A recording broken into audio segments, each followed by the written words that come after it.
ஹாய்ங்க, நான் உங்கள் பாரதி. ஆ, நான் இதுக்கு முன்ன ஒரு வீடியோ போஸ்ட் பண்ணியிருந்தேன். ஏன்னா அந்த வீடியோ வந்து லென்த் அதிகமாகிடுச்சு. அதனால தான் யூடியூப் சேனலில் அதை போஸ்ட் பண்ண முடியல. ஏன்னா இந்தியாவில் வந்து யூடியூப் சேனலு வேலை செய்யும், ஆனால் டிக்டாக் வேலை செய்யாது. நான் வீடியோ போஸ்ட் பண்ணும்போது தான் பார்த்தேன், அது ரொம்ப லென்த் அதிகமாக இருக்குது. அதனால் வந்து அதை போஸ்ட் பண்ண முடியல. ஏன்னா நான் யூடியூப்பில் வச்சா தான் இந்த வீடியோ அவனால் பார்க்க முடியும். ஏன்னா கள்ளக்குறிச்சி கிட்ட வந்து கடவுனூர், என் ஃப்ரெண்ட் அந்த ஊரில் தான் இருக்கிறான். 11 வருஷமாக தெரியும் எனக்கு அவனை. ஆனால் இந்த வீடியோ நான் ஏன் வச்சுட்டு இருக்கிறேன்னா, இன்றைக்கி எங்கள் வீட்டில் அவனால் ரொம்ப பிரச்சனையாக இருக்குது. ஏன்னா 5000 10,000 இருந்தால் போனால் போட்டோன்னு சொல்லி நான் விட்டுட்டு இருப்பேன். ஆனால் இவ்வளோ காசு வந்து என்னால் அட்ஜஸ்ட் பண்ணி சத்தியமாக கொடுக்க முடியாது.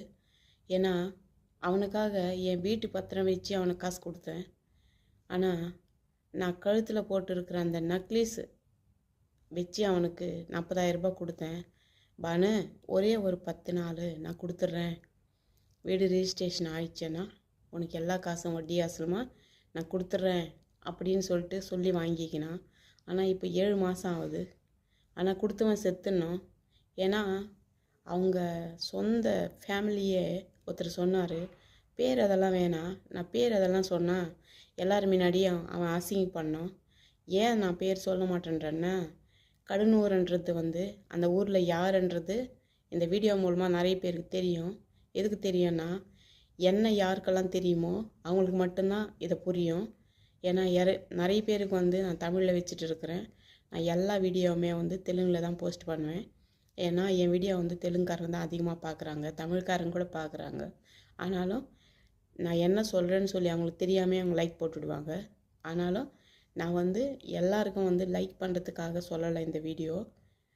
அவன் இந்த வீடியோ மூலமாக தெரிஞ்சுக்கணும். நிறைய பேர் என்ன மாதிரி தெரியாதவங்களுக்கு கூட, அதுக்கு எக்ஸாம்பிள் நான் தான், தெரியாதவங்களுக்கு கூட என் வீடியோ மூலமாக தெரியப்படுத்துக்கிறதுக்காக தான் இந்த வீடியோ. நிறைய கடன் பண்ணிவிட்டு எனக்கு சொல்லாமையே கல்யாணம் பண்ணிக்கினான். குவைத்தில் இருந்து இந்தியாவுக்கு போனான். 2 மாதத்தில் திரும்பி வந்துடுறேன்னு சொன்னான். அது ஒரு பொய். ரெண்டாவது, நான் வீட்டுக்கு போயிட்டு இந்த மாதம் வர்றேன் அப்படி தான் 5000 கொடு, 4000 கொடு, 3000 கொடு அப்படி வாங்கிக்கினான். 3 லட்சத்துக்கு ஒரு முறை பாண்டு எழுதி கொடுத்தான். பாண்டு எழுதி கொடுத்துட்டு இன்னும் காசு அதிகமாகிடும், அதனால் வந்து என்னால் திருப்பி கொடுக்க முடியாது, அதனால் இன்னொரு பாண்டு நான் எழுதி தரமாட்டேன். 3 வருஷம் ஆகுது. இந்த வருஷம் ஆகஸ்ட் வந்துச்சுன்னா 3 வருஷம் கம்ப்ளீட் ஆகும். இப்போ 2.5 வருஷம் நடந்துகிட்டு இருக்குது. 2 வருஷம் கம்ப்ளீட்டாக ஆயிடுச்சு.